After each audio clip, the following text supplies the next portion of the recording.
100 yildan keyin uzoq 2125-yilda bizni hech birimiz bu dunyoda bo'lmaymiz. Bizni bilgan va sevgan insonlar ham biz bilan birga ketgan bo'ladi. Biz shunchalik ehtiyotkorlik bilan qurgan uylarimizda begona odamlar yashaydi. Butun hayotimiz davomida mehnat qilib yig'gan mol-mulkimiz bizdan keyin kelgan avlodlarga yoki notanish odamlarga o'tadi. Ehtimol bizning nabiralarimiz yoki chevarlarimiz ham kim bo'lganimizni eslashmaydi. Axir kim o'zining katta bobosining yuzi yoki ismini eslay oladi? Biz ketganimizdan so'ng bir necha yil o'tib, do'stlarimiz va yaqinlarimiz ham biz haqimizda unutishadi.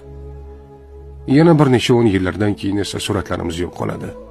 Hikoyalarimiz o'chadi. Biz qilgan har bir ish, harakat, umuman hammasi xotiralardan o'chirilib ketadi. Va oxir-oqibat bizni bilgan eng so'nggi inson ham bu dunyoni tark etganda biz hech qanday iz qoldirmagan bo'lamiz. Shunday ekan, nega biz umrimizni befoyda narsalar ortidan quvish bilan o'tkazamiz?